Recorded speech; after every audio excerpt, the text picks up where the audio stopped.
Thank you. My name is Rosemary Case, and I'll just start the proceedings for this side event today on enhancing accessibility through play and language. And I will basically just hand over to Michelle Keating, who's from the Department of Conference Management here at the United Nations, and she will chair the session this afternoon for the speaking section, and then we'll have time for questions from the audience. So, Michelle, please. Thank you, Ms. Keys.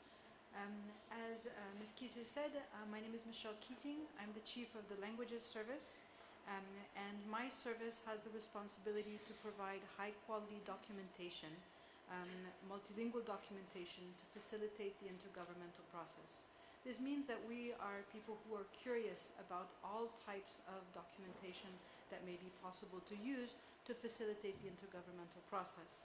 So this lecture is part of a series of monthly lectures that we organize for our staff, where we speak on different areas of interest, of professional interest for us within the service. Given the importance of accessibility with the organization, today's event has also been organized with the Division of Conference Management, whose director, Ms. Malvagnon, is here with us today. We are here today in the conference room of the Committee on the Rights of Persons with Disability, which is now in session. And we, as a service and as a division, are strongly engaged in favor of accessibility for persons with disability, understood in its broadest sense, including cognitive accessibility. We will have two speakers today with us. We will have Margarita Serrano Garcia, who is a translator who works in my service, and we have invited a freelance interpreter, Ms. Daniela Eichmeyer, who will give a presentation about a service that she provides, which is a new service which isn't widely available, which is speech-to-text interpretation. After the two short presentations, we will open the floor for questions, if you have any, or comments as well. Unfortunately, we only have an hour today, but I'm very pleased that we have so many people in the room. So let me tell you a few more words about our speakers. Ms. Serrano Garcia did a cross assignment, which is a temporary 3-month assignment with the Secretariat of the CRPD in 2017, and she is the focal point for the accessibility of documentation for us within the division. She is also involved in the new policy that is being drafted with a system-wide policy for accessibility and inclusion.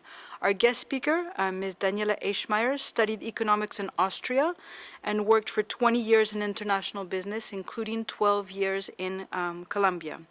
When she returned to Europe, she studied conference interpretation and graduated in 2015. At the same time, she completed a vocational training for speech-to-text interpretation, which is the new service that I was mentioning a little while ago. And since 2014, she has been working as a full-time practitioner of conference and speech-to-text interpreting, as well as a lecturer and a trainer in speech-to-text interpretation in Germany, Austria, Switzerland, and various other institutions and universities. She is the co-founder and chairwoman of the Austrian Association of Speech-to-Text Interpreters. And in the context of her work, she has identified the importance of readability and comprehensibility of spoken language in particular, because many deaf and hard of hearing, as well as persons with psychosocial disabilities, do not fully master spoken language and need simplification to different degrees in order to be able to participate effectively. This is what led her to start to investigate plain languages and to study the current trends in plain language, which was at the beginning, when she was first looking into it, was often considered as a form of translation. Then she heard of an autodidactic interpreter who did standard language interpretation into plain language. She attended a one-day workshop, and in the absence of further possibilities for continued education, she started to develop and look into this matter on her own. And this is an area that she is researching further. She's currently working on a doctoral dissertation on speech-to-text interpretation, working more specifically on quality-oriented considerations of the different types of techniques, which include readability and comprehensibility of written text. And what I'm going to do with no further ado is a handover to my colleague Margarita for her to give her presentation, and then we will listen to Daniela, and then have, I hope, the opportunities for questions and comments. Thank you. Thank you, Ms. Keating. Good afternoon. A few years ago, the Spanish translation section appointed me as focal point for the CRPD. Being a focal point means developing expertise on a subject matter and following the work and progress on that subject. In my case, disability-related language and terminology. There are other focal points in translation sections, for example, for climate change or disarmament. Focal points have an important role to play in supporting the use of appropriate language and terminology, which leads to better translations. In order to learn more about the Convention and its committee, in 2017, I explored, both with my managers and the CRPD secretary, the possibility of a cross-assignment. With their support, I was able to spend the last quarter of 2017 working with the Secretariat of the CRPD. During that time, I attended technical meetings on behalf of the Secretariat and reported back, supported the preparation of 2 lists of questions and drafted one myself, and supported the preparation of a general comment on the right to equality and non-discrimination. I also conducted a research on easy read and plain language and assisted the secretary of the committee in checking draft plain English versions of court documents related to the work of the committee. Plain language and easy read are 2 approaches to reduce language complexity. Today, we are only going to address plain language. It is also known as plain writing or plain English, but at the UN, we prefer the term plain language not to exclude the other 5 official languages. Plain language is a way of presenting information that helps people understand it the first time they read or hear it. It aims at being understandable for as broad an audience as possible, and not only for persons with disabilities. Writers of plain language let their audience concentrate on the message instead of being distracted by complicated language. Plain language is often encouraged as a means to improve the style of the original documents rather than generate new versions of existing ones. So it is basically a writing style. When you draft a text in plain language, you follow some principles. For example, you write for your intended audience, you use active voice, you avoid jargon and use everyday words, you be as concrete as possible, you write short sentences and short paragraphs, use headings and lists, organize your text in a logical sequence, and use words consistently. There are many other principles, but I'm not going to introduce you to all of them. It's a long list. So, for example, an original text may read, "It was decided by the director that the assistance to the project was to be suspended." In plain language, we would say, "The director suspended the project." Plain language is useful because it is more likely to be read, is faster to read, easier to understand, easier to comply, fewer clarifications are required, it improves communication and avoids frustration, it improves the image of the organization, and I would add, that it makes editing and translating faster and easier. On the screen, you can see an example from a United Nations resolution. It is a very long paragraph. It is about 10 lines long and is only one sentence. It reads, "The General Assembly invites the human rights treaty bodies as an exceptional measure and with a view to eliminating the current backlog of reports without prejudice to the existing practices," and goes on for 10 lines. I don't know if you're already lost. I got lost in the first line. So here you have a mass of facts and information which makes this text very difficult to understand. Now, if you untangle the information, the reader will understand it right away, because the main message here would be the General Assembly invites the human rights treaty bodies to consider all state party reports awaiting consideration.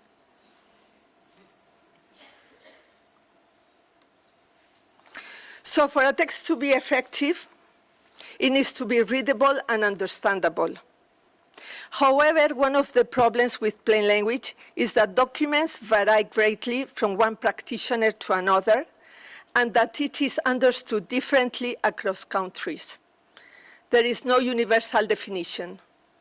It is a style that is becoming more and more popular because it contributes to inclusive societies. But let me emphasize that Easy Read, the other format that I mentioned earlier, is the format that makes information easier to read and understand for persons with learning and intellectual disabilities.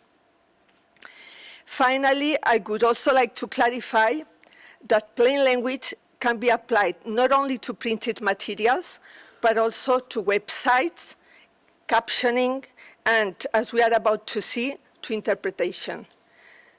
I will finish my presentation with two groups that I have co-created. You can follow them. One of them is a Unite Connections community. It's called Plain Language, Easy Read and More. And the other one is a Yammer group, which is called Disability, Accessibility, and Innovation. Thank you very much.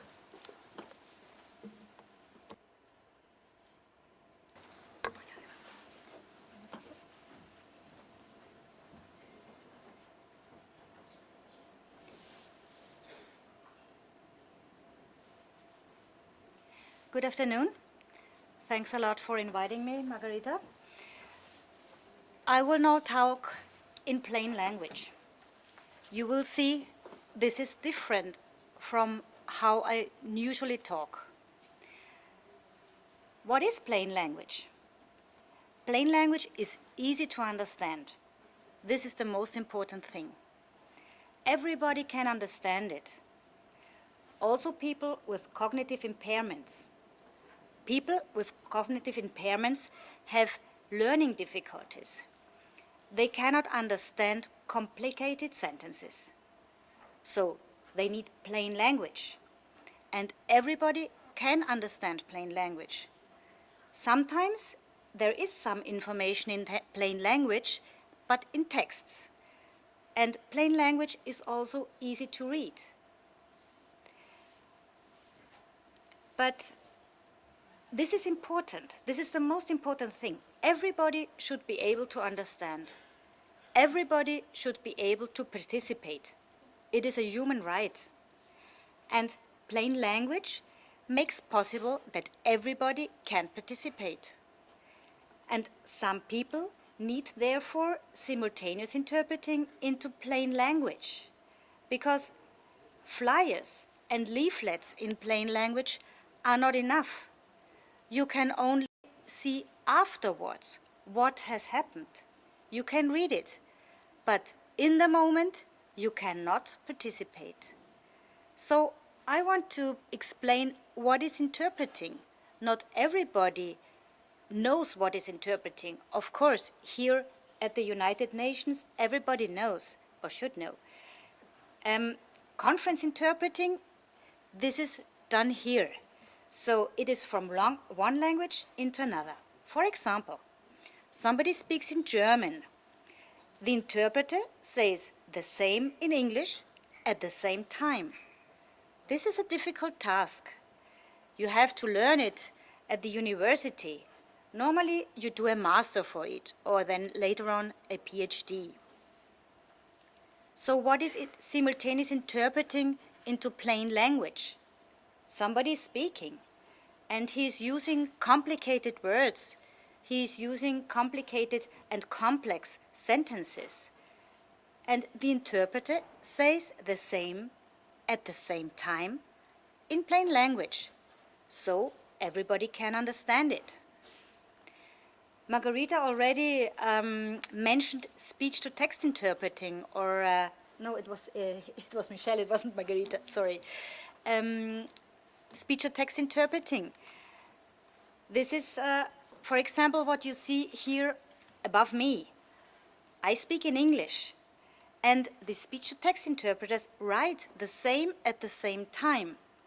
The text also appears in English. This is also a difficult task. The deaf and hard of hearing need this text because they cannot hear. If they read the text, they can participate.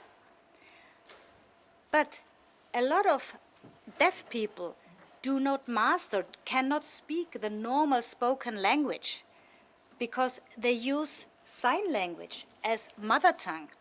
So they cannot hear an interpreter, and they have to see what a speech-to-text interpreter writes. But when the text is very complicated, they don't understand. So they need speech-to-text, sometimes in plain language. So where is this interpreting into plain language coming from? Who invented it, so to say? The first person who did it was Anne Leichtfuß. You see it on this photo. This is Anne. She's a translator of text into plain language. She is also an editor of text in plain language. She has not studied interpreting, but she taught herself interpreting. And she is a genius. She's an exception. Normally, you have to learn it, and it is very difficult to learn to interpret simultaneously. And she gives workshops. But what is the problem? She did not study, so she doesn't know the scientific basis. She doesn't know really what she is doing and why she is doing. She is just a born interpreter. So from all the workshops that she gave, only 2 persons started to do simultaneous interpreting into plain language. One of these 2 persons is me. So why is it? You have to study simultaneous interpreting. It is not something that you can learn by yourself, except if you're an exceptional talent. It's like playing cello. You have to learn it. And there are only 1 in 1 million persons who can learn who can learn it by themselves. So Anne is a natural talent, as I said, but there is no more natural talent. So we have to make sure that more people can do it. How did I learn it? Well, I studied simultaneous interpreting, but this is not enough. So I studied the different methods of plain language in German. There are 3 different methods that exist only in Germany. So imagine how many methods are there in the world. I did this one-day workshop with Anne, as Michelle said, and I saw what she's doing, and I could understand what she's doing, but she couldn't explain. So I used my knowledge of interpreting for German, Spanish, English, and French, and I started to apply it, to make the same thing with plain language. So what is different? Because there are some different things. First of all, it's interpreting within the same language.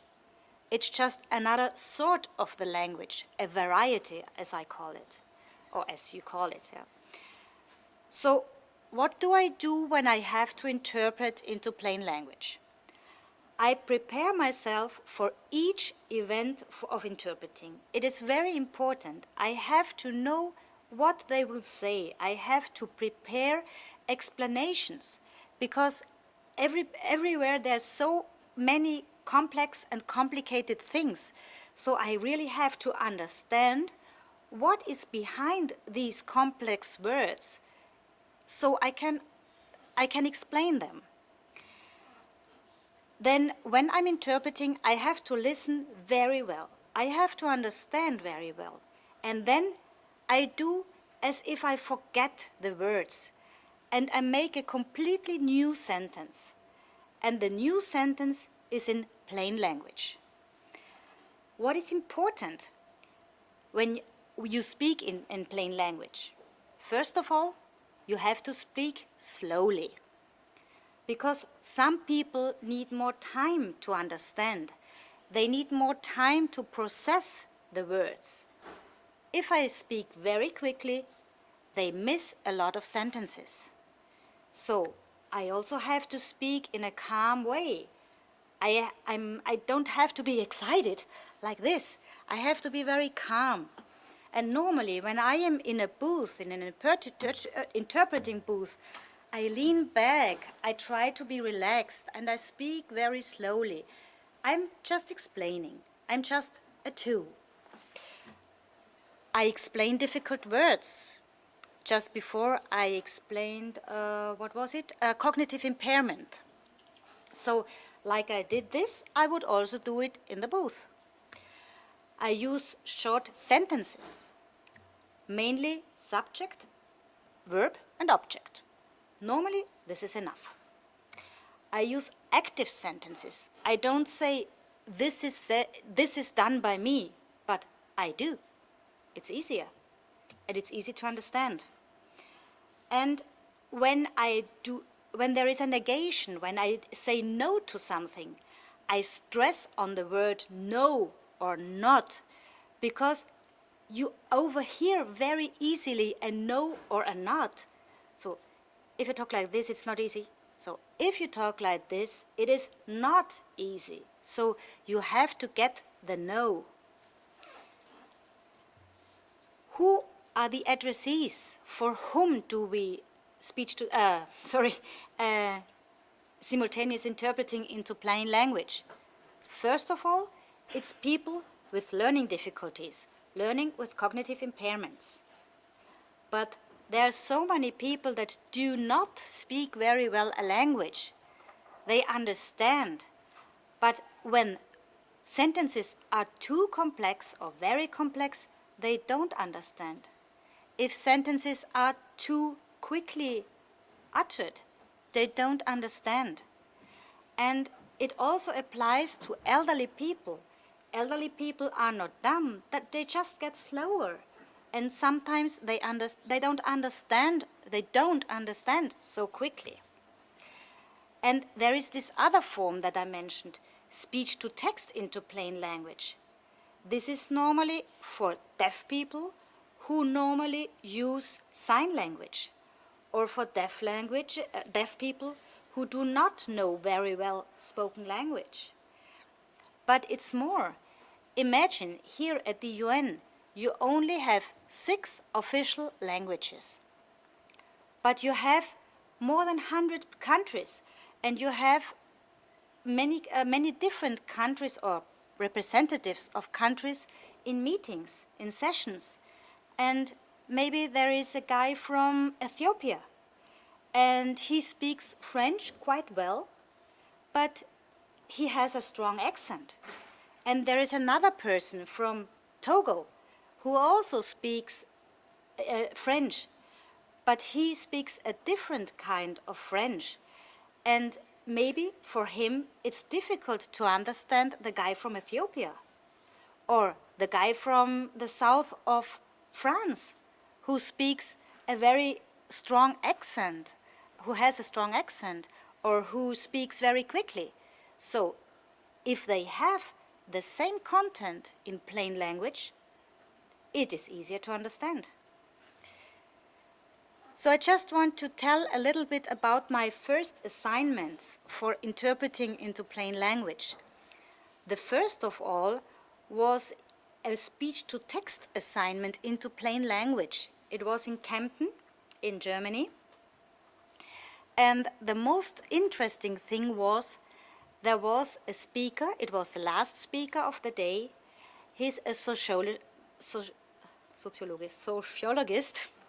It's an investigator, scientist. And he spoke very quickly and very, very complicated.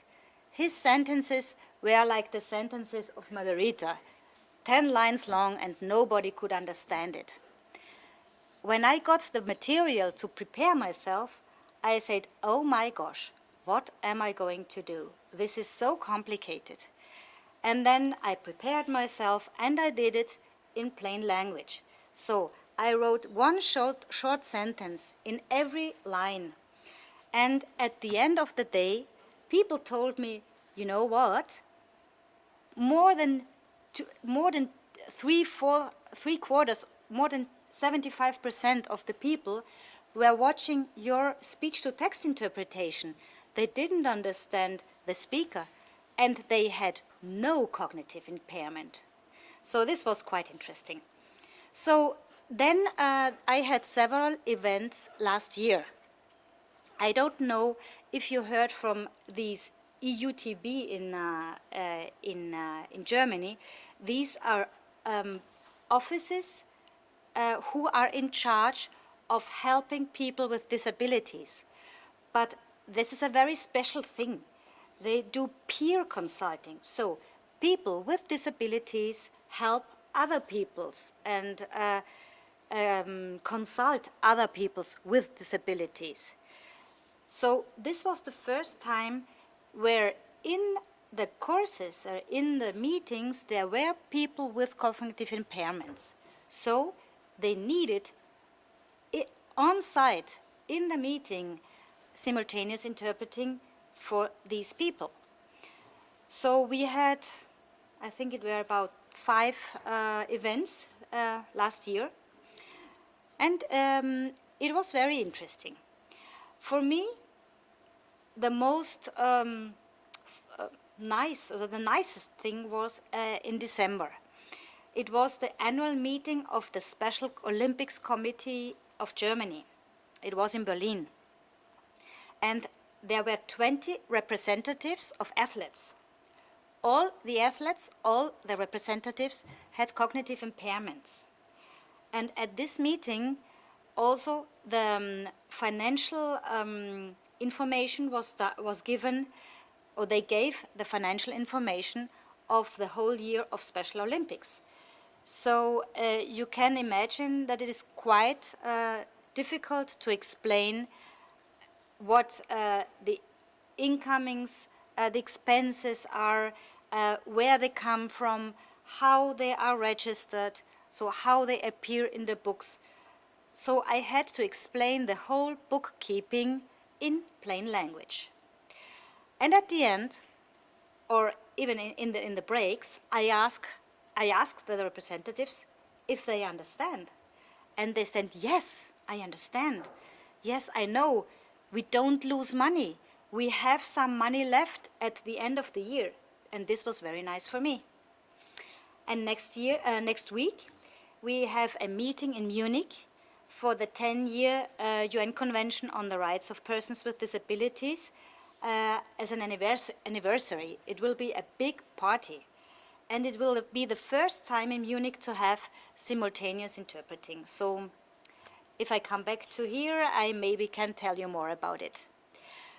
But you may ask, where else can we use plain language and interpreting into plain language? Well, I already mentioned meetings, conferences, but what about if you go to the doctors? The doctors speak a very complicated language. They use so many words that you don't understand, so you can use an interpreter into plain language. The same happens at court. Imagine you have seen a crime and the court calls you to tell the court what has happened. It would be a lot easier if you had the same information that you get from the court in plain language. So there are many, many ways and situations where you can need plain language. So as I told, there are no interpreters for plain language. In total, we are 4 in the German-speaking area. Anne Leichtfuss, let's say the inventor, another person and me, who did workshop with her. The other person is also not an interpreter, but she's a translator, and she has a lot of experience with plain language. She has a lot of experience with working with people with disabilities, with all kinds of disabilities, and she does a very good job.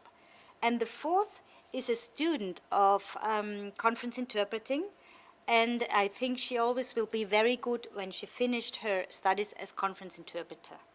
She already did a bachelor thesis about another type of interpreting into plain language. It is consecutive.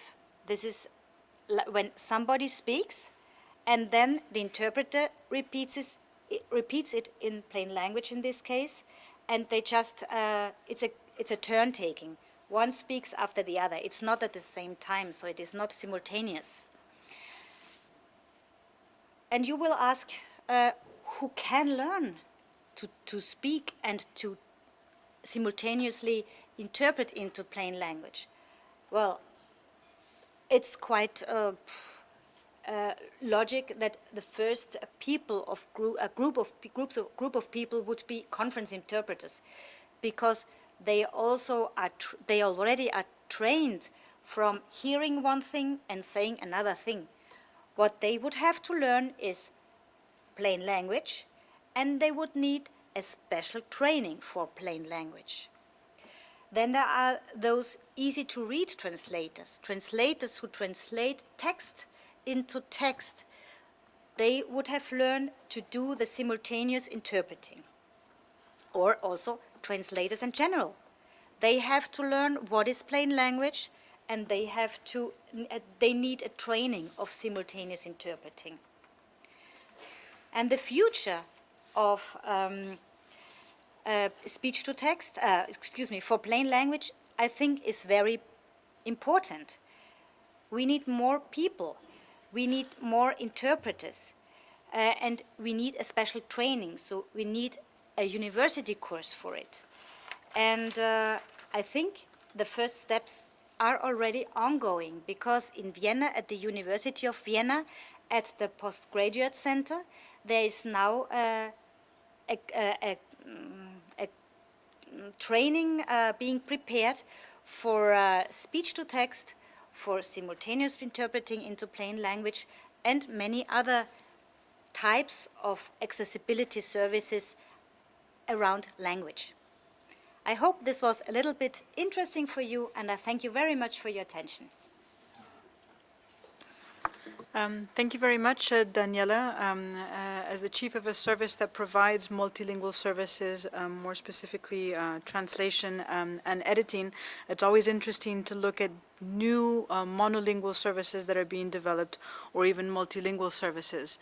Would anybody like to make some comments or ask any questions? And actually what I will do is that I will hand over to Rosemary for her It's to... okay, you may as well do it. You've Okay. got the mic. Thank you. So I'd like to ask anyone, do you have any comments or questions?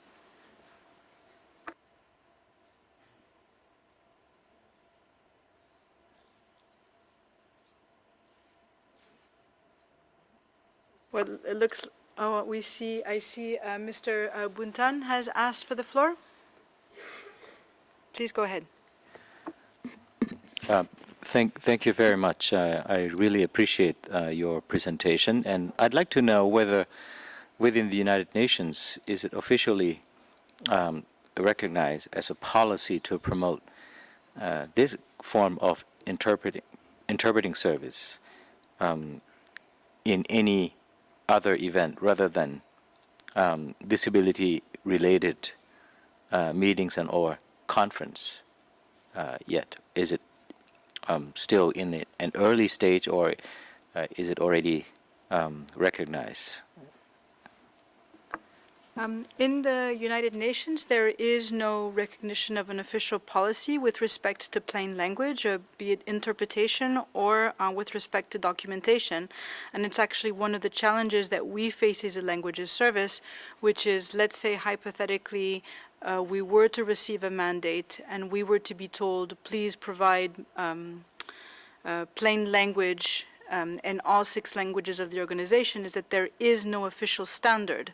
As Daniela has explained, she has said that in Germany alone, there are 3 different schools of thought as to how plain language should take place.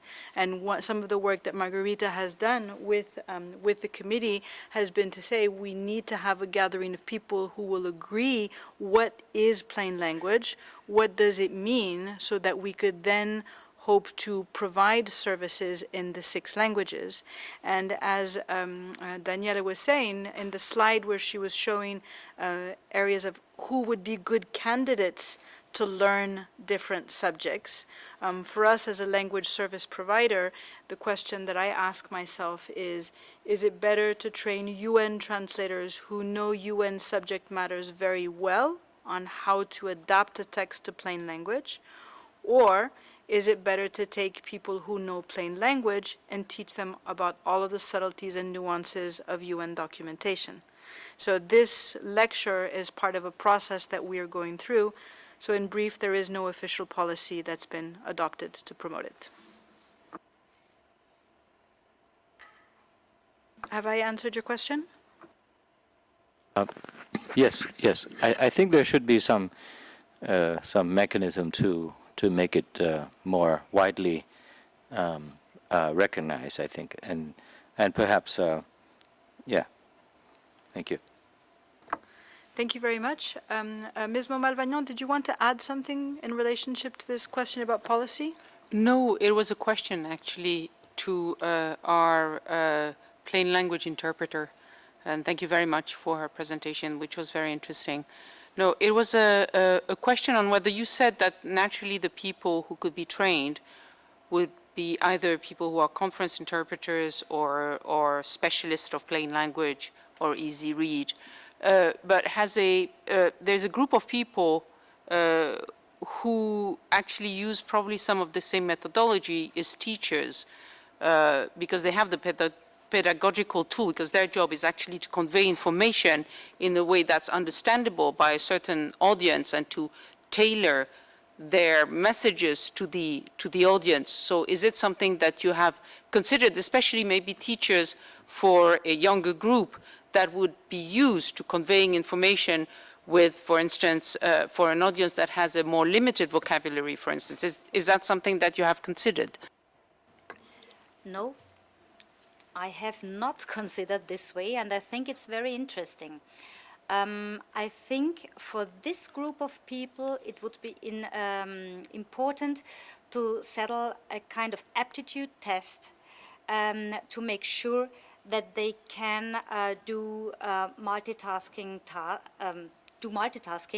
because if you cannot hear and talk at the same time, you will never learn it. It's the same aptitude test that you normally take when you start your interpreting studies. But I think this would be a very interesting group to target on.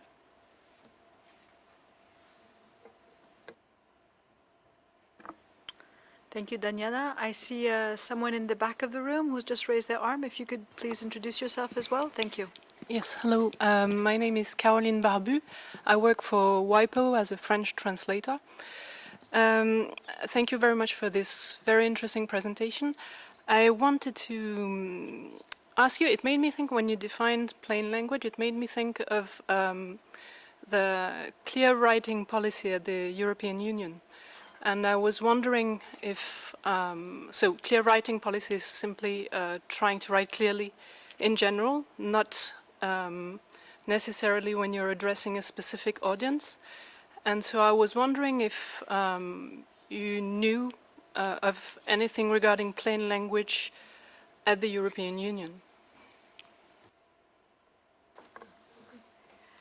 I have been asked once or twice to do speech-to-text interpreting at a European Union meeting at the, in Brussels.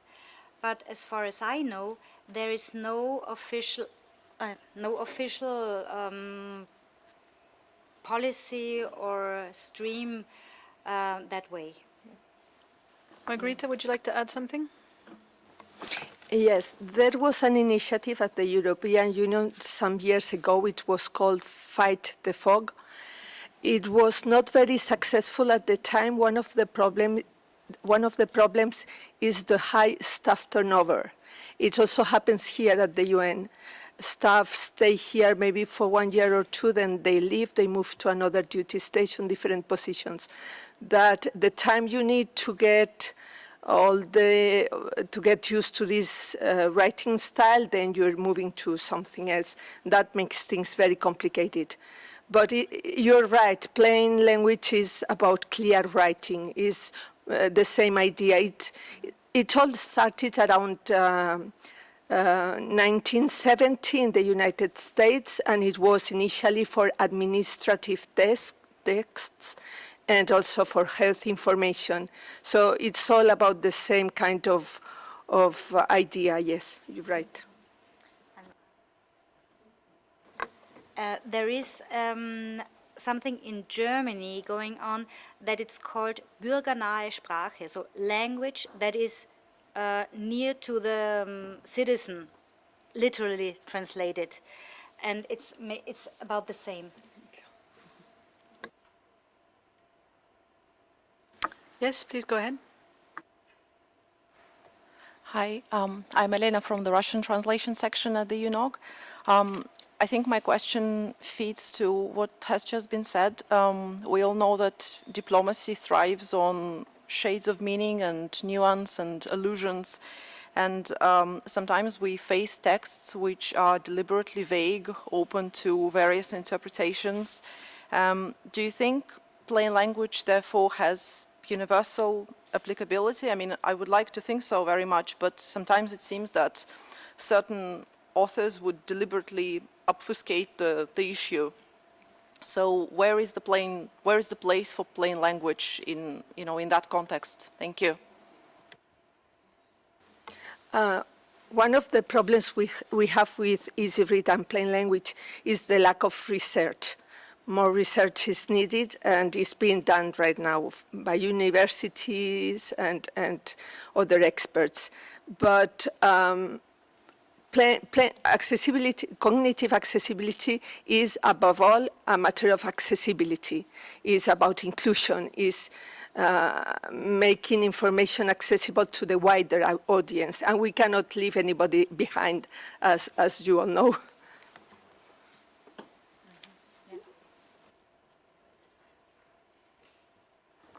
Anyone else? Okay, if we have no further questions or no further comments, I'd like to thank Daniela for traveling to come and give this presentation and share her experience about these services that are being provided in her country. I'd like to thank Margarita and Blondine for helping to organize and put together the session.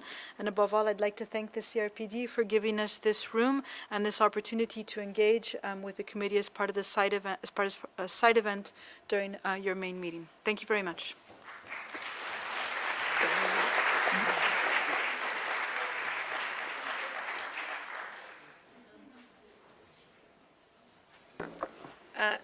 And the committee would just like to thank you, Michelle, and your colleagues for today's presentation.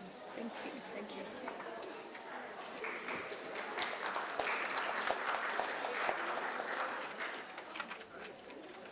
May I? Oh, yes.